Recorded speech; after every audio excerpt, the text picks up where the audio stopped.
श्रीभागवत पीयूष समुद्रमथनक्षमः तत्सारभूतरासस्त्रीभावपूरितविग्रहः। 41मुं नाम श्री भागवत पीयूष समुद्र मथन क्षम। 42मुं नाम तत्सारभूत रासस्त्री भावपूरित विग्रह। 41મા નામની વિવૃત્તિ એ રીતે સેવકોને વચનામૃતથી ભરપૂર કરી તેમના સર્વ દુઃખ દૂર કરવાનું કહી શ્રી ભાગવતના અર્થ જણાવનારા વચનામૃતોથી પણ આચાર્ય શ્રી સેવકોના સર્વ દુઃખ દૂર કરે છે એમ જણાવવા શ્રી ભાગવત પિયુષ સમુદ્ર મથનક્ષમ એ નામ કહેલું છે.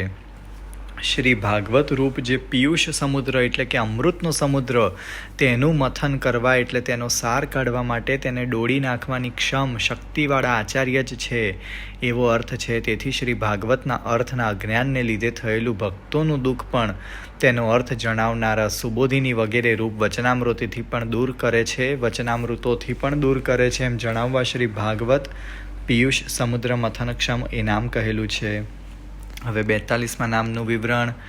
પહેલાંના નામમાં શ્રી ભાગવતને અમૃતનો સમુદ્ર કહીને અને આચાર્ય શ્રીને તેનું મથન કરનાર કહીને પછીના નામમાં આચાર્ય શ્રી તેનો સાર કાઢનારા છે એમ જણાવવા તત્સાર ભૂત રાસસ્ત્રી ભાવપૂરિત વિગ્રહ, તેના સાર રૂપ રાસસ્ત્રીઓના ભાવથી ભરપૂર દેહવાળા એવું આગળનું નામ કહે છે.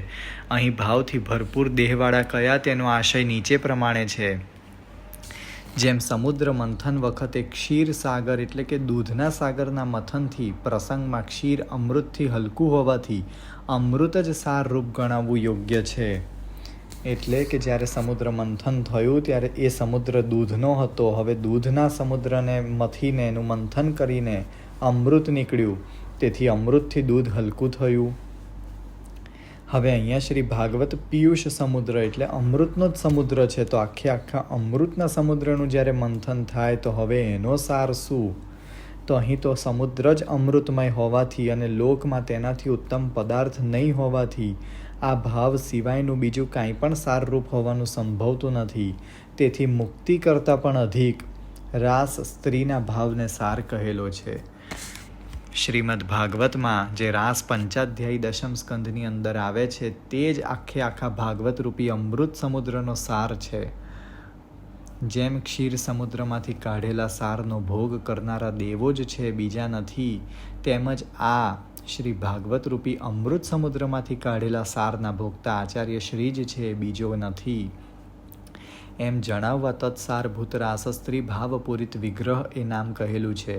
અહીં દેહને ભાવથી ભરપૂર કહ્યો, તેથી એમ જણાવ્યું છે કે જેમ દેવોને દેહની અંદર જ અમૃતથી તૃપ્તિ થઈ, બહારથી થઈ નહીં, તેવું આ પ્રસંગમાં નથી. આચાર્ય શ્રી બહાર અને અંદરના ભેદથી આ ભાવથી ભરપૂર જ છે, તેમને બીજા ભાવનો સંબંધ પણ નથી એમ જણાવવા તત્સારભૂત રાસસ્ત્રી ભાવપૂરિત વિગ્રહ એ નામ કહેલું છે. આચાર્ય શ્રીનો દેહ બહાર અને અંદરના ભેદે આ ભાવથી ભરપૂર છે એમ કેમ કહેવાય? એવી શંકા થાય, તેથી કહે છે કે સાન્નિધ્ય માત્ર દત્ત શ્રી કૃષ્ણ પ્રેમા વિમુક્તિદઃ રાસ લીલૈક તાત્પર્ય કૃપયૈ તત્કથાપ્રદઃ. 43મું નામ સાન્નિધ્ય માત્ર દત્ત શ્રી કૃષ્ણ પ્રેમા. 44 વિમુક્તિદ. 45 રાસ લીલૈક તાત્પર્ય. 46 કૃપાયૈ તત્કથાપ્રદ. 43મા નામનું વિવરણ. સાન્નિધ્ય માત્ર સમીપ રહેવાથી દત્ત આપેલ છે શ્રી કૃષ્ણ પ્રેમ. શ્રી કૃષ્ણમાં પ્રેમ જેમણે તેવા આચાર્ય શ્રી છે. જો બહાર અને અંદરના ભેદથી આચાર્ય શ્રી આ રસથી ભરપૂર ન હોય તો માત્ર સમીપ રહેવાથી જ તેઓ શ્રી ભક્તોને શ્રી કૃષ્ણમાં પ્રેમ આપવા સમર્થ ન હોય. જે પદાર્થથી ભરપૂર હોય તે જ તે પદાર્થ આપવા સમર્થ હોય, પરંતુ ભરપૂર ન હોય તે આપવા સમર્થ ન હોય. પ્રેમ આપવામાં શ્રી કૃષ્ણમાં શબ્દ યોજેલ હોવાથી ભક્તો સાથેની લીલાવાળા ફલરૂપ શ્રી કૃષ્ણમાં પ્રેમ આપવાનું સૂચવેલું છે. જ્યાં શ્રી આવે ત્યાં ભક્તો સહિત જ કૃષ્ણનું વર્ણન થાય છે. સાક્ષાત સ્વામિનીજી સહિત, રાધાજી સહિત, લક્ષ્મીજી સહિત જ કૃષ્ણનું વર્ણન થાય ત્યારે શ્રી શબ્દ આગળ મૂકવામાં આવે. 44મા નામનું વિવરણ. શ્રી કૃષ્ણમાં જ પ્રેમ આપવાનું શું પ્રયોજન? એવી શંકા થાય તે દૂર કરવા તેના કારણરૂપ વિમુક્તિદ એ નામ કહેલું છે. વી એટલે ઉત્તમ પુષ્ટિ માર્ગની સાક્ષાત ભગવાનના સંબંધરૂપ મુક્તિ. દ એટલે કે આપનાર. એને વિમુક્તિ દ કહેવાય. પુષ્ટિ માર્ગમાં ભગવાનના સંબંધને મુક્તિ કહી તેનો અભિપ્રાય નીચે પ્રમાણે છે. જેમ મર્યાદા માર્ગમાં સાયુજ્ય વગેરે મુક્તિ જ ફલરૂપ છે, તેમ આ માર્ગમાં ભગવાનનો સંબંધ જ ફલરૂપ છે. સાયુજ્ય વગેરે ફલરૂપ નથી એમ જણાવવા તે સંબંધને ફલરૂપ કહેલો છે. જેમ મુક્ત થયેલાને ફરી જુદી સંસારવાળી અવસ્થા થતી નથી, તેમજ પુષ્ટિ માર્ગનું ફલ પ્રાપ્ત કરેલ હોય તેમને પણ ફરી જુદી અવસ્થા થતી નથી એમ જણાવવા પણ તે સંબંધને મુક્તિ કહેલ છે. 45માં નામનું વિવેચન. એવી રીતે પોતાના માર્ગનું ફલ સર્વ માર્ગના ફલથી અધિક છે અને સર્વ પ્રમાણોથી સિદ્ધ થયેલ છે એમ જણાવવા આગળનું રાસ લીલૈક તાત્પર્ય નામ કહેલ છે. રાસ લીલામાં જ એકમાત્ર તાત્પર્ય છે જેમનું તેવા આચાર્ય શ્રી છે. આથી એમ જણાવ્યું છે કે સાક્ષાત સ્વરૂપનો સંબંધ જ સર્વથી અધિક ફલ છે. જો મુક્તિ જ આથી અધિક ફલ હોત તો ભગવાન આ માર્ગના ફલનો અનુભવ કરાવીને પછી મુક્તિ આપત. મુક્તિ આપીને પછી તેના આનંદનો અનુભવ કરાવીને આ માર્ગનું ફલ ભગવાને આપેલું છે. તેથી આ જ મુખ્ય ફલ છે. શ્રીમદ્ ભાગવતજીમાં સ્કંદ 10 અધ્યાય 28ની અંદર પહેલાં મુક્તિ આપી છે. એ 28મા અધ્યાયમાં બધા જ ગોપ બાળકોને તથા નંદરાયજીને અને ગોપોને વૈકુંઠ ધામના દર્શન કરાવ્યા અને ત્યાંથી પછી બહાર કાઢીને પછી રાસલીલાના અધ્યાય આવે છે. એવી અહીંયા સંગતિ છે. એટલે પહેલાં રાસ અને પછી મુક્તિ નથી, મુક્તિ આપ્યા પછી રાસ છે. તેથી અહીંયા વ્યુત્ક્રમ છે. આ ફલનું નિરૂપણ કરેલું હોવાથી જ આને ફલ પ્રકરણ કહેલું છે. બીજા કોઈ પણ પ્રકારે ફલ પ્રકરણ કહેલું નથી. એ સર્વ હૃદયમાં લઈને જ આચાર્યશ્રી આને ફલ કહેલું છે, બીજાને કહેલું નથી એમ જણાવવા રાસ લીલૈક તાત્પર્ય નામ કહેલું છે. શ્રીમદ્ ભાગવતજીમાં જ્યારે રાસ પંચાધ્યાયી આવે છે એને ફલ પ્રકરણ નામ કહેવાય છે, તામસ ફલ પ્રકરણ.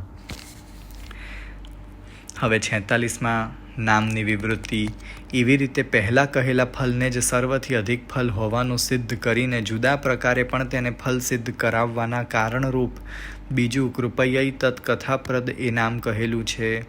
કૃપયા એટલે કે કૃપાથી, એતત આ રાસલીલાના સંબંધવાળી કથા, તે પ્ર એટલે ઉત્તમ પ્રકારે, દ એટલે આપનાર છે એટલે તેના અર્થનો અનુભવ કરાવે છે એવો અર્થ છે. કૃપાથી આ રાસલીલાના સંબંધવાળી કથા જે ઉત્તમ પ્રકારે આપે છે એ શ્રી આચાર્યજી છે. જો કે કથા શબ્દરૂપ છે તેથી તે કહેલી તે જ આપી ગણાય, છતાં તે ઉત્તમ પ્રકારે આપવાનું કહ્યું તેથી અને તેમ કરવામાં કૃપાને જ કારણરૂપ કહી તેથી એમ જણાવ્યું કે જ્યાં કૃપા વિના કહેવામાં આવે ત્યાં કહી તેથી જ આપી ન ગણાય, અને જ્યાં કૃપા કરીને કહેવામાં આવે ત્યાં કહી તે જ દાન ગણાય. આપવામાં પ્ર એટલે કે ઉત્તમ પ્રકારે શબ્દ યોજ્યો તેથી તેના અર્થનો અનુભવ જણાવ્યો. તેથી કૃપયૈ તત્ કથાપ્રદ એ નામ કહેલું છે. વિરહાનુભવૈકાર્થ સર્વત્યાગોપદેશક ભક્ત્યાચારોપદેષ્ટા ચ કર્મ માર્ગ પ્રવર્તક. 47 વિરહાનુભવૈકાર્થ સર્વત્યાગોપદેશક. 48 ભક્ત્યાચારોપદેષ્ટા ચ. 49 કર્મ માર્ગ પ્રવર્તક. હવે 47માં નામનું વિવરણ. જો કે આચાર્યશ્રીને રાસલીલાની કથા આપનાર કયા તેથી જ તેમાં જણાવેલા બંને રસનો અનુભવ, તેનું શ્રવણ કરનાર તેમના સેવકોને તે રસની ભાવનાથી રસનો અનુભવ થવાનું સિદ્ધ થાય છે.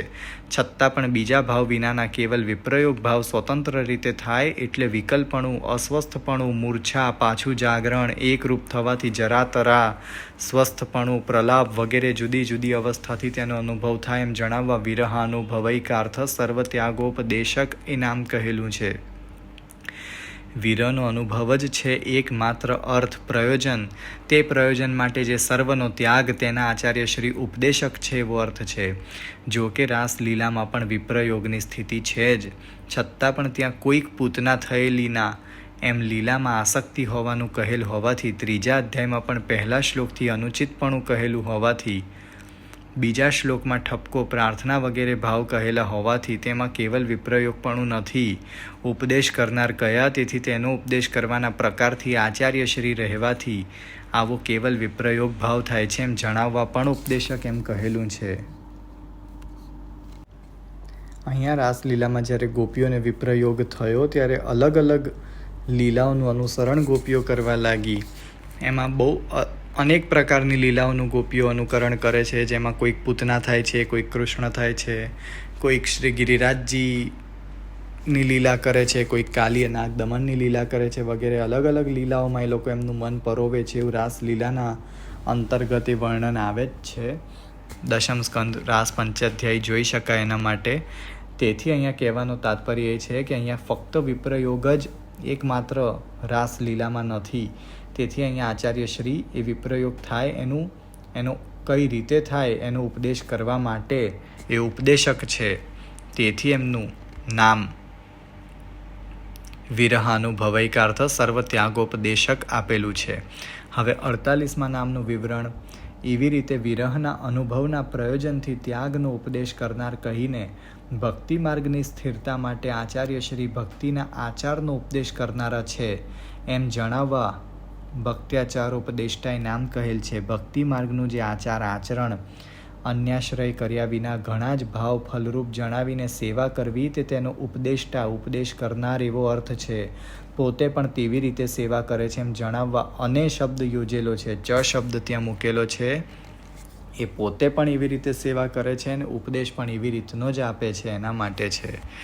49 નામનું વિવરણ.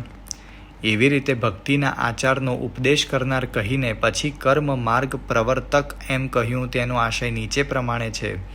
જો માત્ર ભક્તિ માર્ગનો ઉપદેશ કરીને પોતાના સેવકોમાં વર્ણના આશ્રમના આચારોની પ્રવૃત્તિ ન કરાવે તો બહિર્મુખો પોતે પ્રવર્તાવેલ ભક્તિમાં દોષનો આરોપ કરે. તેથી પોતાનો માર્ગ પણ દોષના આરોપના કારણરૂપ બને. તેથી તે નિર્દોષ છે એમ જણાવવા કર્મ માર્ગ પ્રવર્તક એ નામ કહેલું છે. કર્મ જે છે એ કાંટાઓ રૂપી છે અને ભક્તિ જે છે એ કાંટાઓની વચ્ચે ઉગનારું ફૂલ છે. એવું વાર્તાજીમાં અલગ અલગ ઠેકાણે નિરૂપણ આવે છે. તેથી ભક્તિની રક્ષા માટે મર્યાદારૂપી કર્મોને પણ સાચવવા જરૂરી છે. વર્ણાશ્રમ ધર્મને અનુસરવા પણ જરૂરી છે. અને તે જ રીતે વેદોમાં શાસ્ત્રોમાં બતાવેલા અલગ અલગ પ્રકારના કર્મો પણ આવશ્યક જ છે. જે રીતે વ્રત, ઉપવાસ, સૂતક, ગ્રહણ વગેરે જે કંઈ તે છે તે બધું જ કર્મ માર્ગ અનુસાર છે. પણ એ આપણી ભક્તિની વૃદ્ધિ માટે એ બધું કરવું થોડુંક આવશ્યક છે. તેથી આચાર્યશ્રી કર્મ માર્ગ પ્રવર્તક એ નામ છે. પણ મુખ્ય તો ભક્તિ અને સેવા જ છે. આ બધા કર્મો તો ગૌણ જ છે. યાગાદૌ ભક્તિ માર્ગૈક સાધનત્વોપદેશક પૂર્ણાનંદ પૂર્ણકામો વાક્પતિર્વિબુધેશ્વર. 50મું નામ યાગાદૌ ભક્તિ માર્ગૈક સાધનત્વોપદેશક. 51 પૂર્ણાનંદ, 52 પૂર્ણકામ, 53 વાક્પતિ, 54 વિબુધેશ્વર. 50મા નામની વિવૃત્તિ. એ પ્રમાણે કર્મ માર્ગની પ્રવૃત્તિ કરાવવાનું પ્રયોજન કહીને પોતે પણ પોતાના ભક્તોને ભક્તિ માર્ગમાં અપરાધ નથી એવો બોધ કરવા જ યજ્ઞો કરે છે.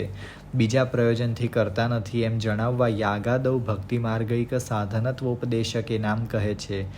યાગ યજ્ઞ આદૌ આરંભમાં છે જેના તેવા દાન વગેરે યાગાદી છે. તે યાગ વગેરેમાં ભક્તિ માર્ગનું એક મુખ્ય જે સાધનપણું તેનો ઉપદેશ કરનારા આચાર્યશ્રી છે. પોતે યજ્ઞ કરે તેથી ભક્તિ માર્ગના અપરાધો કેમ દૂર થાય એવી શંકા થાય તો જાણવું કે ભક્તિ માર્ગમાં 2 અપરાધો છે. બીજા દેવતાનો સંબંધ અને ભક્તિ માર્ગનું ફળ ન મળે તે.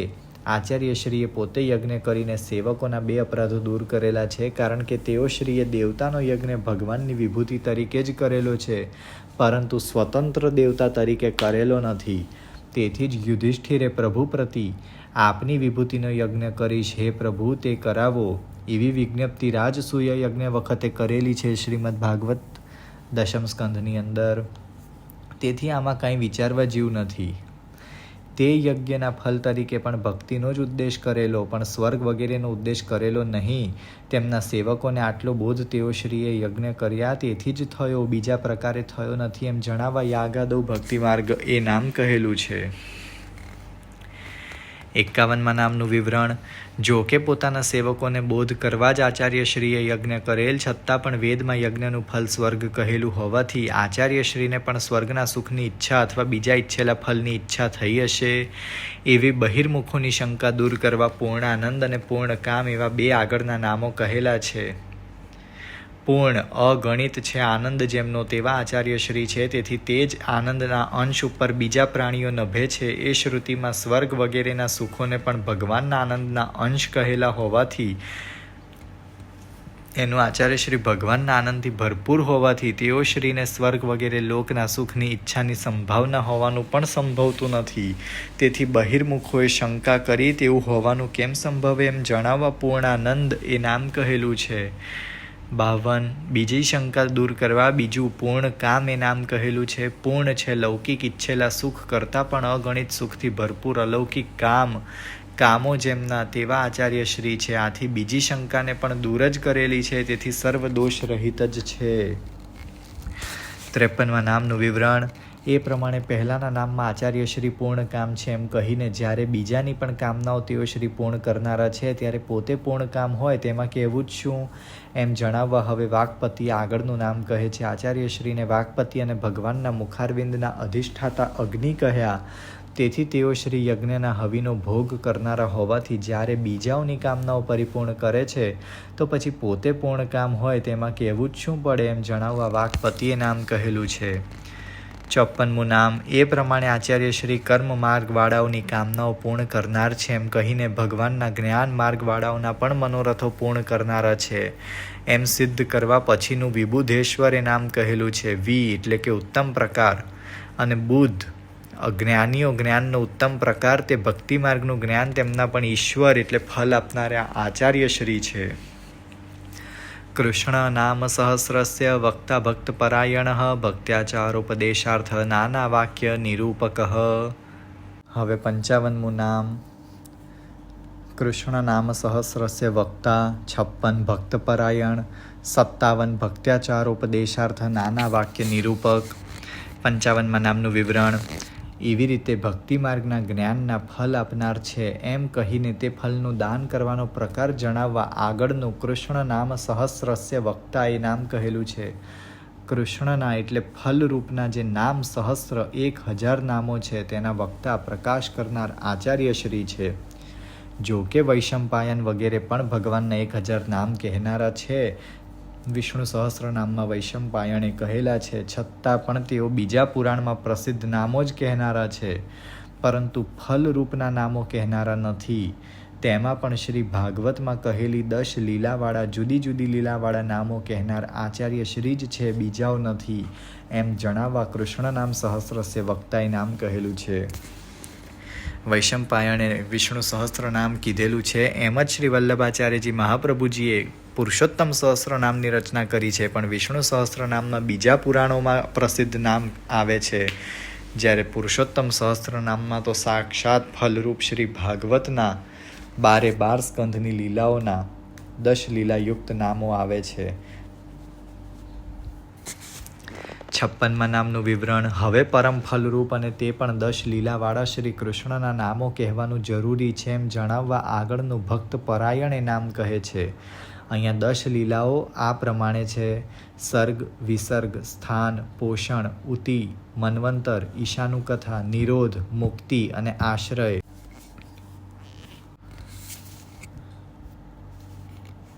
ભક્તો પ્રતિ પરાયણ તાત્પર્યવાળા આચાર્ય શ્રી છે. જો આચાર્ય શ્રી ફલરૂપ 10 લીલાવાળા શ્રી કૃષ્ણના નામો પ્રકટ ન કરે તો ભક્તોને શ્રી ભાગવતનું જ્ઞાન ન થવાથી તેમાં જણાવેલું ફલ પ્રાપ્ત ન થાય. એટલે આચાર્ય શ્રી ભક્ત પરાયણ હોવાનું પણ સિદ્ધ ન થાય. તેથી આ શંકા દૂર કરવા ભક્ત પરાયણે નામ કહેલું છે. 57મું નામ. એવી રીતે પહેલાં કહેલા પ્રકારે આચાર્ય શ્રી ભક્ત પરાયણ છે એમ જણાવીને તેમણે પોતે પ્રકટ કરેલા ભક્તિ માર્ગના આચારને જણાવનારું પાછળનું ભક્ત્યાચારોપદેશાર્થ નાના વાક્ય નિરૂપક એ નામ કહે છે. ભક્તિ માર્ગનું જે આચરણ તેનો ઉપદેશાર્થ ઉપદેશ કરવા નાના જુદા જુદા પ્રકારના નવરત્ન, ભક્તિવર્ધિની વગેરે જે વાક્ય તેમના નિરૂપક એટલે તેમનો અર્થ જણાવનારા આચાર્ય શ્રી છે એવો અર્થ છે.